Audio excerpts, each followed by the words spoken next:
بسم اللہ الرحمن الرحیم۔ ادارہ اردو کے اس سلسلے کے ساتھ حاضر ہیں جس کا عنوان ہے غزل اور میری غزل۔ اس سلسلے میں آج ہمارے ساتھ موجود ہیں ہمارے دوست، بہت اچھے اور نمایاں اور منفرد شاعر جناب سعید شارق، اور جو کتاب ہے وہ ہے ان کی پہلی کتاب جس کا نام ہے سایہ۔ تو اس کے حوالے سے آج ان سے ہم گفتگو کرتے ہیں۔ جناب بہت شکریہ، آپ نے وقت دیا، اور اب اس کی مبارک تو بہت پرانی ہو چکی، ہم اس کو کئی دفعہ آپ کو دے چکے اور اب آپ اس سے اگلے مراحل پر چلے گئے ہیں، لیکن ظاہر ہے اس پہلی کتاب کی حیثیت سے اس کتاب کی اہمیت اپنی جگہ پر موجود ہے۔ آپ ان دوستوں میں سے ہیں جو صرف غزل کہتے نہیں ہیں، بلکہ جو ماحول ہے غزل کا اس وقت کا، اس پر ایک نظر بھی رکھتے ہیں، اس کے بارے میں ایک رائے بھی رکھتے ہیں، اس کے بارے میں آپ بات بھی کرتے رہتے ہیں۔ تو اس لیے آپ سے یہ بات پوچھنا اور یہ سوال کرنا ویلڈ ہے کہ آپ کے خیال میں جو اردو غزل ہے اس وقت وہ چلتی چلتی کہاں تک پہنچ گئی، اور آپ کی جو غزل ہے وہ اس پورا جو منظرنامہ ہے اس کے کس حصے کو ایڈریس کرتی ہے آپ کے خیال میں؟ یعنی جب آپ دیکھتے ہیں کسی منظرنامے کو، کسی بھی چیز کا کوئی آرٹسٹ ہوتا ہے تو اپنے سے پہلے موجود چیزوں کو وہ اس نقطہ نظر سے بھی دیکھتا ہے کہ کہاں پر کچھ ایسا ہے جہاں پر میں کنٹریبیوٹ کر سکتا ہوں، کیونکہ ساری کی ساری شے کو نہ آپ بدل سکتے ہیں، نہ آپ اس پہ کنٹریبیوٹ کر سکتے ہیں، نہ ہر آدمی کی توفیق ہوتی ہے کہ وہ سب کچھ کرے۔ جی، تو اب وہ بنا ہے نہیں بنا، اس پہ کچھ ہوا نہیں ہوا، یہ تو ظاہر نقاد سوچے گا، قاری سوچے گا، پڑھنے والا سوچے گا، لیکن آپ کہاں اس کو ہٹ کرنے کی کوشش کرتے ہیں تاکہ ہمیں اندازہ ہو کہ آپ کی شاعری کو پڑھتے ہوئے ہمیں کس منطقے کو ذہن میں رکھنا چاہیے؟ تو سوال آپ سے یہی ہے کہ غزل کہاں پر ہے، اور اس میں آپ کی غزل آپ کے خیال میں کہاں پر؟ جی بہت شکریہ سب سے پہلے کہ آپ نے دعوت دی، اور بہت اچھا سوال آپ نے پوچھا۔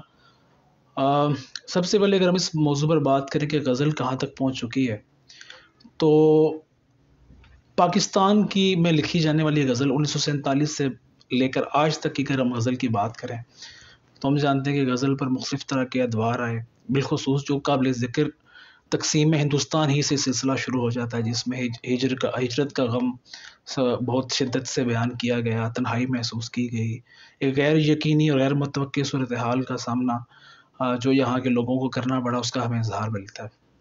زبان کافی حد تک سادہ ہو چکی تھی، اور وہ جو مفرس انداز پہلے رائج تھا وہ کافی حد تک کم ہو چکا تھا، اور اس میں سب سے زیادہ جو ہے وہ اثر ناصر کاظمی کا ہمیں نظر آتا ہے۔ جی، پھر ہم دیکھتے ہیں کہ 1960 کی دہائی میں لسانی تشکیلات کا شور اٹھتا ہے، اور غزل جو نئی ہونا شروع ہو چکی تھی اس کو مزید نیا کرنے کی شور کہہ رہے ہیں آپ اسے؟ ہاں، شور اس لحاظ سے کہ بہت شدت کے ساتھ یہ بات کی جانے لگی کہ ہمیں غزل کی زبان کو فرسودہ سے جدید بنانا ہے۔ صرف غزل کی نہیں، مطلب انہوں نے تو ساری شاعری کی۔ جی جو کہ غزل کے حوالے سے آپ کا سوال ہے تو میں اسی تک محدود رہوں گا کہ اس میں پھر ہم دیکھتے ہیں کہ غزل کی زبان کو نیا کرنے کی کوشش میں نئے نئے الفاظ لائے گئے، علاقائی زبانوں کی طرف رجوع کیا گیا، انگریزی زبان کے بعض الفاظ استعمال کیے گئے۔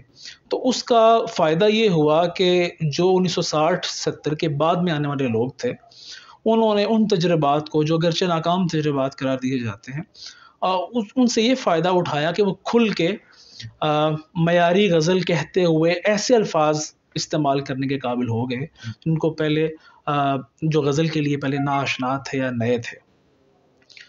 اس سے یہ فائدہ ہوا کہ غزل میں ظاہر ہے اس میں تنوع آ گیا زبان کی سطح پہ، اور غزل کم سے کم زبان کی سطح پر بدلنا شروع ہو گئی۔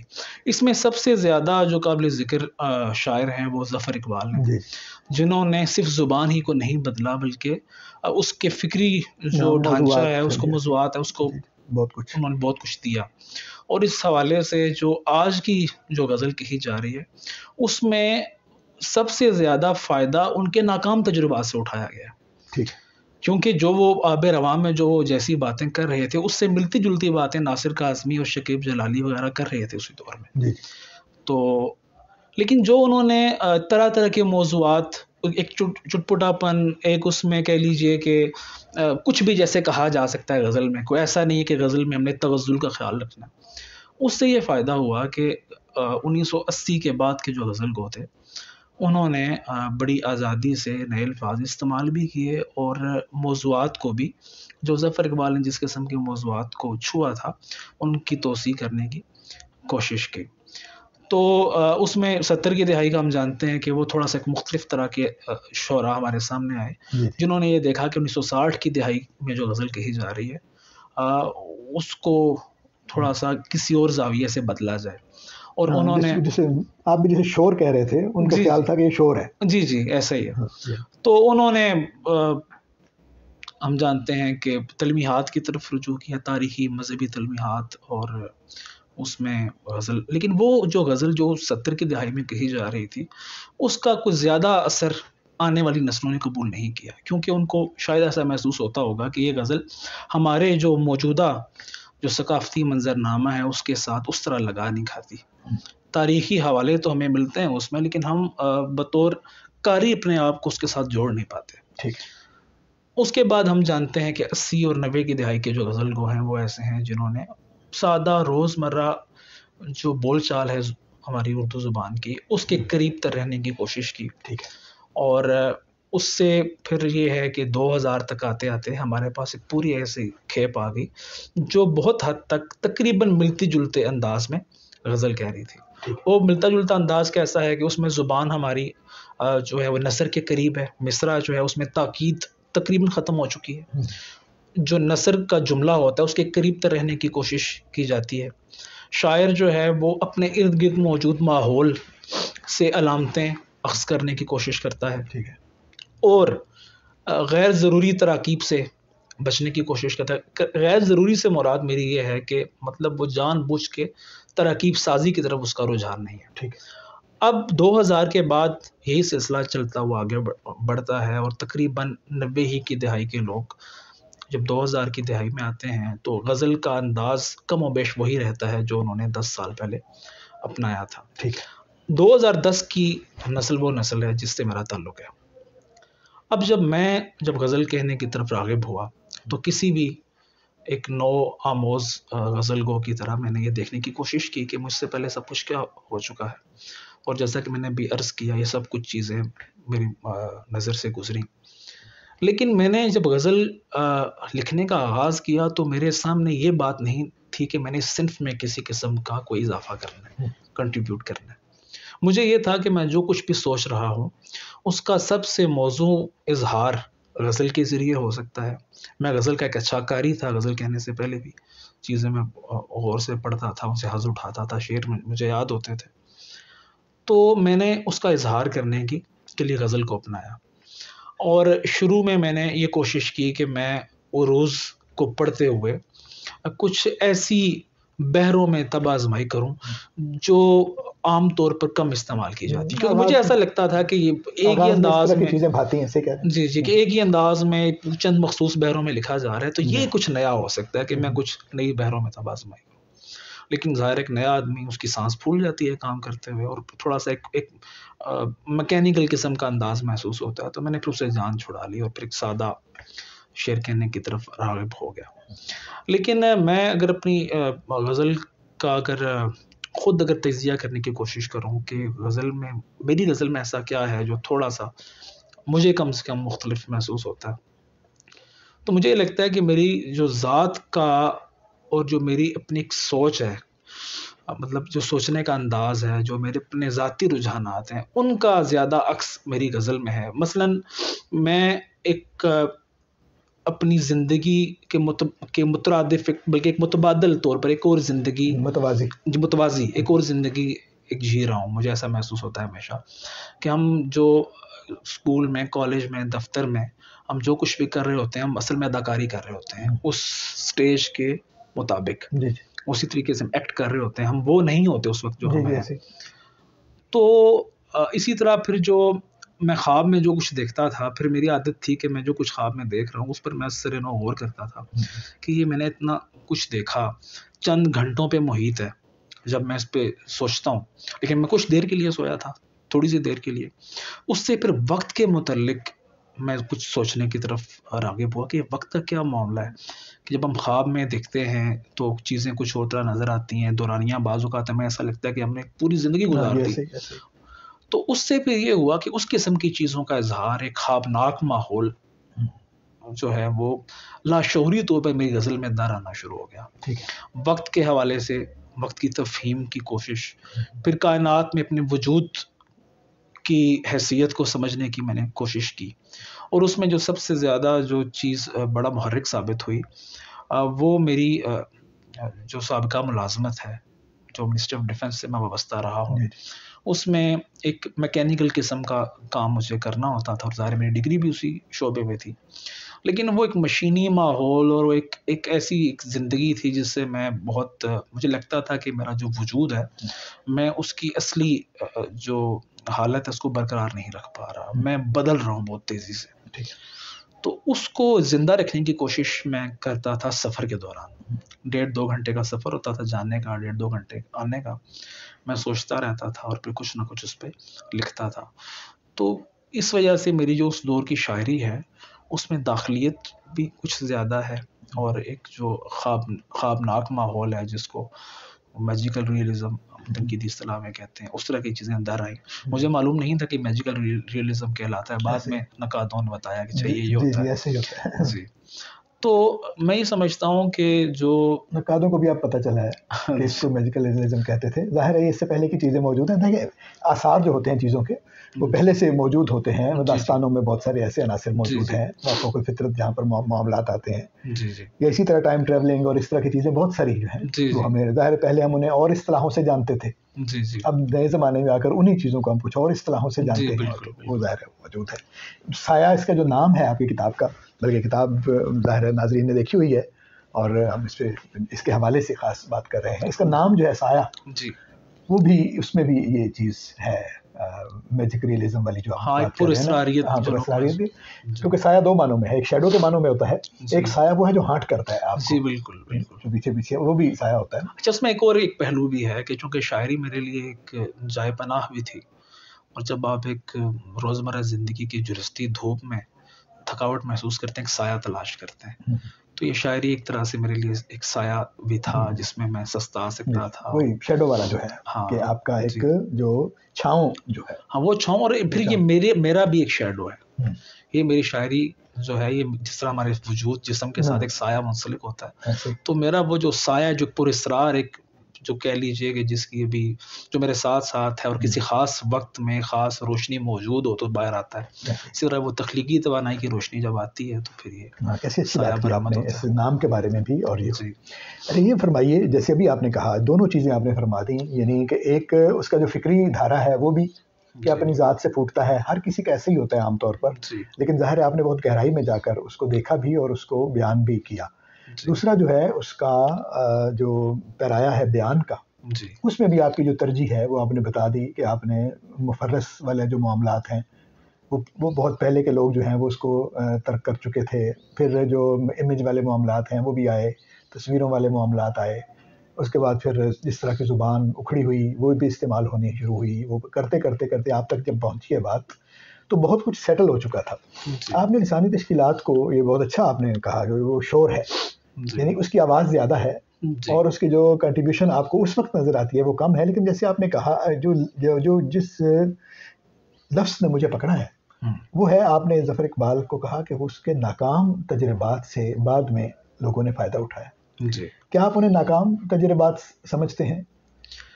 اصل میں پچھلی جو غزل ہے اس کے تناظر میں یکدم آپ ان کو دیکھیں تو پھر تو شاید ایسا لگے کہ وہ اس سے مختلف تھے، تو اس وجہ سے اگر ناکام ہوتے تو بعد کے لوگ اس کو آگے کیسے چلاتے؟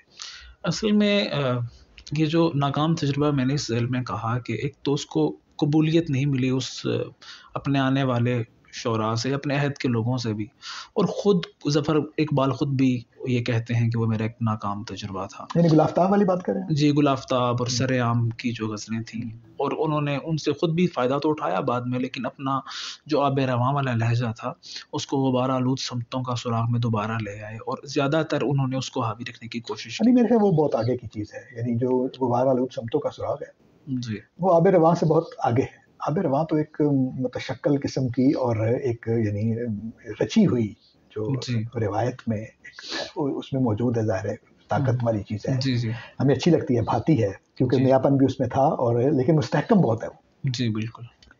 لیکن جو بعد کے تجربات سے حاصل کر کے انہوں نے اس میں گھلایا ہے پہلے، جی اور بعد میں وہ چیزیں نسبتاً لائٹ ہو کر آئی ہیں، وہ باہر آلود سمتوں کا سراغ ایسا نہیں کہ میرے بلانے سے آ گیا، جب رہ نہیں سکا تو بہانے سے بہانے سے آ گیا، بالکل. کچھ اور بھی سپولیے حقدار تھے ظفر، میں اپنے آپ اٹھ کے خزانے سے آ گیا. اب یہ جو سپولیے کہنا ہے یہ کیسی آسانی سے کہہ دیا، بالکل ایسے ہی، اور یہ اسی رچاؤ کے ساتھ کہا ہے، لہٰذا یہ اس سے کافی آگے کا سٹیپ ہے. جی تو یہ تو چلا. دیکھیں تجربہ جو ہوتا ہے وہ ایسا نہیں ہوتا کہ آپ اسے اسی اپنی شکل میں جب وہ کرتے ہیں آپ تو کھردرا لگتا ہے، لیکن اگلی نسل اس سے اگلی نسل اس کی ملائمت کی طرف دھیان دیتی ہے، تو شاعر خود بھی اس کو ملائم بناتا ہے، اور جن کو وہ پسند آتا ہے اسے وہ استعمال کرتے ہیں تو وہ بھی اسے ملائم بناتے ہیں. ظاہر ہے آپ کی نسل نے بھی یہ کیا. جی. دوسرا یہ تھا کہ چونکہ شروع میں انہوں نے شعوری طور پر چیزیں بدلنے کی کوشش کی تھی، اپنی ذات کو بیچ میں شامل نہیں کیا تھا، یعنی کہ اپنا جو اندر کا شاعر تھا وہ کم ایکٹیو تھا اس وقت ان کا، اور ایک سوچی سمجھے ایک طریقے کے تحت وہ ایک چیزیں لکھ رہے تھے. تو اس لیے ہمیں وہ جو چیزیں ہیں وہ بطور غزل کے قاری کی اتنی پسند نہیں آتی. لیکن بعد میں جب انہوں نے ان سب تجربات سے سیکھ لیا تھا، اور ظاہر ہے کہ انہوں نے اس کو ایک کام مکمل کر کے وہ مطمئن ہو چکے تھے کہ میں نے یہ کام کر لیا، تو جب دوبارہ وہ اپنی تخلیقی توانائی کو انہوں نے بروئے کار لایا تو پھر وہ چیزیں انہی کے تجربات جو ناکام کہے جاتے ہیں انہی کو انہوں نے کامیاب بنا کر پیش کیا. لیکن آپ کی غزل جو ہے کم از کم سایہ کی حد تک، جی بعد میں جو آپ کی شاعری ہے اس میں تو اور تھوڑا سا بدلا ہوا انداز بھی ہے، سایہ کی حد تک تو یعنی اس میں ایک جو رچاؤ جیسا کہ ہوتا ہے، جی آغاز میں آدمی کو پسند بھی آتا ہے کہ کسی طرح آدمی اس یعنی جو ایک خاص رنگ ہے غزل کا، اس کے مصرے کا، اس کا در و بست نشست و برخاست ہے، اس کو برقرار رکھے. اور جیسے آپ کہتے ہیں جیسے ایک چاشنی جو ہے وہ برقرار رکھنے کی کوشش کرتا ہے اور اس کو کامیابی سمجھتا ہے، تو اس میں تو وہ موجود ہے اور کافی اچھی حد تک موجود ہے. آپ کو ایسا نہیں لگتا کہ آپ کے دور کا جو آدمی ہے، یہ دو آپ چونکہ 2010 کی بات کر رہے ہیں، میں 2000 کی بات کر رہا ہوں، 2000 کے بعد کا جو لکھنے والا ہے غزل کا، اسے کلاسیکی پیرایا زیادہ بھاتا ہے نئے پیرائے کی نسبت، یعنی وہ اپنی کامیابی اس کو سمجھتا ہے کہ اس کا مصرع کلاسیکی طرز کا ہو جائے. میں یہ اصول اپنے اوپر بھی لاگو کرتا ہوں. میں خود بھی ذاتی طور پر یہ سمجھتا ہوں کہ ایسا مصرع جس میں جو اپنی روایت سے جڑا ہوا ہو، کسا ہوا ہو، اور بہت اچھی الفاظ کی نشست و برخاست ہو، اور روان دماں مصرع ہو، روانی ہو، اس میں بات اس میں نئی کہی جائے، اپنے مزاج کی کہی جائے، آج کے دور سے مطابقت رکھتی بھی کہی جائے، لیکن وہ غزل کا مصرع محسوس ہو. تو یہ میں چونکہ خود بھی روایت پسند آدمی ہوں بنیادی طور پہ، تو میرا جو 2011 سے 2016 تک کا سفر ہے 5 سال کا، اس سے پہلے کافی سارا مطالعہ شامل تھا روایت کا، تو اس کے کچھ نہ کچھ ہمیں آثار اس کتاب میں سایہ میں نظر آتے ہیں.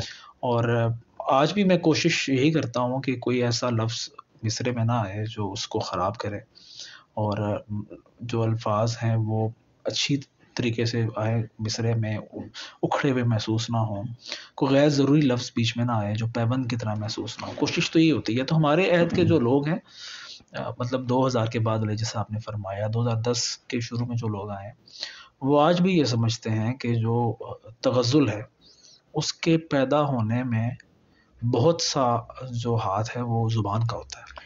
بالکل صحیح فرمایا آپ نے. لیکن اس سے کیا یہ نہیں، مثلا آپ سے میں یہ بات اس وجہ سے کر رہا ہوں کیونکہ آپ ایسے لوگوں میں سے ہیں جو انفراد میں نمایاں ہیں، اور ان کے پاس وہ سلیقہ موجود ہے کہ وہ کچھ کر سکتے ہیں. تو اگر آپ بھی عافیت میں رہ کر مصرع کہنے کی کوشش کریں گے یا وہ اپنی ترجیح بنائیں گے، تو آپ مثلا دیکھیں نا ظفر اقبال کی پھر وہی بات کرنا پڑتی ہے. آپ نے کہا انہوں نے کہا مصرع، تو اس کے بعد انہوں نے اس کی پرواہ نہیں کی کہ اکھڑا وہ لگے گا یا نہیں لگے گا، اور آگے جا کر پھر انہوں نے ایک دفعہ پھر اس کو ملائم کر لیا جو کہنا تھا. جی تو کیا، اور آپ ہی کی عمر میں کیا تھا. جی بالکل. آپ کی اور آپ کے جو باقی دوست ہیں اس عمر میں وہ انہوں نے کر لیا تھا. جی جیسے جیسے آپ تھوڑے تھوڑے آگے جاتے جائیں گے، تجربہ کرنا آپ کے لیے مشکل ہوتا چلا جائے گا. تو آپ کیوں ٹال رہے ہیں اس کو؟ اگر آپ اسی ملائمت کے ساتھ مصرع کہنے کو ترجیح دیتے رہیں گے تو وہ تو ٹھیک ہے، بن جائے گا، آپ کا ایک رنگ بن جائے گا، لیکن آپ تو پھر اسلوب کی حد تک آپ کہیں مقلد نہ سمجھے جائیں. دیکھیں، جب ہم کوئی چیز بدلنے کی کوشش کرتے ہیں تو ہمارے سامنے کوئی ہدف ہوتا ہے کہ ہم یہ کیوں کر رہے ہیں. اگر میں ملائمت والا مصرع کہہ کے جو جمالیاتی طور پہ ایک بلند سطح پہ محسوس ہو نظر آئے، وہ کہتے ہوئے بھی کوئی نئی بات کرنے کی کوشش کر سکتا ہوں اپنے تئیں، تو میرے لیے کیا ضروری ہے کہ میں اس کو بدلنے کی کوشش کروں یا کوئی ایسے الفاظ لے کر آؤں جو اکھڑے ہوئے محسوس ہوں. ہاں یہ ضرور ہے کہ میں نے اپنے اوپر یہ پابندی کبھی نہیں لگائی کہ میں نے فلاں زبان کا لفظ استعمال نہیں کرنا. اگر میرے پاس اردو کے اچھے مترادفات موجود ہیں میں انہیں کو استعمال کروں گا. اس میں میرا اپنا یعنی کہ اس میں ہاں جی اس میں تقلید کی بات کم ہے اور اپنے ایک مزاج کی ذوق کی بات ہے. میری اس کتاب سایہ میں کئی الفاظ انگریزی کے بھی در آئے اور وہ مجھے ایسا لگتا ہے کہ مضمون کی ضرورت کے تحت آئے. مطلب میں نے خود لانے کی کوشش نہیں کی، بس آ گئے. اور اگر میں اس لفظ کو نکال دیتا تو شاید وہ جو میں کہنا چاہ رہا تھا وہ متاثر ہو جاتا. جیسے وقت بے وقت الارم بجتا ہے، چل پڑی ہے جب گھڑی مجھ میں. ابھی جو الارم لفظ کے اندر جو معنویت ہے وہ صرف آواز آتی ہے اس قسم میں وہ پیدا نہیں ہو سکتی تھی. تو اس طرح کے کچھ الفاظ جو ہیں وہ مضمون کی ضرورت کے تحت جی گھڑی بہت اچھا کہا جی بہت شکریہ. تو یہ مضمون کی ضرورت کے تحت چیزیں میرے ہاں آتی رہی ہیں. میں نے کبھی بھی غزل کہتے ہوئے اپنے اوپر کوئی پابندی عائد نہیں کی. ہاں میں انتخاب کر لیتا ہوں بعد میں دیکھتا ہوں کہ جو غزل میں نے کہی ہے اس میں اندرونی طور پر یہ کس طرح کیا چیز بن رہی ہے، کون سی لہر اس میں رواں ہے. اس میں جو شعر مجھے ایسا لگتا ہے کہ نہیں یہ اس میں اس مزاج کے ساتھ مطابقت نہیں رکھتا اس کو پھر میں الگ کر لیتا ہوں. تو میں غزل کہتے ہوئے کسی قسم کی کوئی پابندی اظہار کی میں نے روایت کی کچھ پابندی کرنی ہے یا میں نے یکسر نیا کہنا ہے، زبان بھی بالکل مختلف کرنی ہے، ایسا نہیں. کیونکہ جیسا کہ میں نے پہلے عرض کیا کہ ہمارے بڑوں نے ظفر اقبال، سلیم احمد وغیرہ، رئیس فروغ، انہوں نے منصور آفاق وغیرہ انہوں نے بہت کچھ زبان میں بدل کر لیا تھا. اور اس سے ہم نے یہ تھوڑی سی جرت ہم میں پیدا ہو گئی کہ ہم بھی کر لیتے ہیں، چلیں کوئی منع نہیں کرے گا. لیکن یہ ہے کہ جو اس سے پہلے بھی تھا، اس سے پہلے بھی بہت کچھ ہے. حال ہی سے شروع کریں تو کام شروع ہو جاتا ہے اور بہت کچھ آتا ہے. لیکن ظاہر ہے یہ جن لوگوں کا آپ نے نام لیا انہوں نے توجہ کے ساتھ یہ کام کیا جی بالکل، اور ظاہر بعد والوں کو گنجائشیں فراہم کی. اچھا یہ آخری بات ہم اس کرتے ہیں اس وقت تک کی غزل کے بارے میں آپ سے کہ آپ کیا سمجھتے ہیں کہ جس طرح کی غزل آپ کہہ رہے ہیں یا آپ کے ہم عمر جو غزل کہنے والوں کی دنیا ہے اس کے جو نمایاں لوگ کہہ رہے ہیں اس کی پذیرائی کی بھی کوئی مناسب صورت موجود ہے؟ یعنی جو یعنی پاپولر ایک غزل کہنے والے یا شعر کہنے والے لوگ ہیں ان کی تو پذیرائی ظاہر ہے اس کے اور فورمز پر ہو رہی ہے. رسالہ اب اس طرح کا رہا نہیں کہ اس میں پذیرائی کی کوئی آپ کو صورت نظر آ جائے، ٹھیک ہے نا. مشاعرہ جو ہے وہ بھی ایک صورت موجود ہے تو لیکن اس میں بھی آپ دیکھتے ہیں کہ جیسے ابھی آپ نے کہا شور و شر والا جو معاملہ ہے وہاں پہ لوگ آگے نکل جاتے ہیں. وہ تو یہ جو نسبتاً سنجیدہ رہ کر لکھنے والے لوگ ہیں ان کی جو پذیرائی ہے اس کے بارے میں آپ کیا مطمئن ہیں کہ جتنا کام آپ کر رہے ہیں اتنی پذیرائی ہو رہی؟ میں اگر اپنی ذاتی حوالے سے اگر بات کروں کہ مجھے اردو دنیا نے کیا دیا تو میں سمجھتا ہوں کہ میں بہت خوش قسمت واقع ہوا ہوں کہ میری پہلی کتاب میں تقریباً 23-24 برس کا تھا آئی اور اس پہ کوئی فلیپ نہیں تھا، کوئی پیش لفظ نہیں تھا اور ایک طرح کا رسک ہوتا ہے اس کم عمری میں کتاب لانا اور کسی بڑے کی تھپکی کے بغیر لے آنا. تو لیکن اس کے باوجود میرے سینئرز نے اور ہم اثروں نے اور نقادوں نے سب نے اس کو توجہ سے دیکھا، اس پر بات کی. اگرچہ کوئی تقریب رونمائی یا پذیرائی تو اس طرح نہیں ہوئی لیکن کافی لوگوں نے اس پر لکھا بہت ہے. ٹھیک ہے، تو ضرور ایسا ہوتا ہے کہ جب آپ کچھ تھوڑا بہت کچھ ایسا بہتر کرتے ہیں لوگوں کی نظر میں تو اچھا کام لوگوں کی توجہ حاصل کر لیتا ہے. بالکل ٹھیک. اور وہ آپ کا حوصلہ بڑھایا جاتا ہے. اب حوصلہ بڑھانے کے جو فورمز ہیں جیسا کہ آپ نے بات کی پہلے کہ وہ اگر سنجیدہ آپ ادب تخلیق کر رہے ہیں اور آپ کی جو پیش نظر یہ ہے کہ میں نے جو کچھ میں کہنا چاہتا ہوں وہ کہنا ہے، احسن طریقے سے کہنا ہے اور اس انداز سے کہنا ہے کہ جو جس صنف میں لکھ رہا ہوں اس کی اتنی مضبوط روایت ہے اس میں کچھ نہ کچھ کنٹریبیوشن بھی ہو.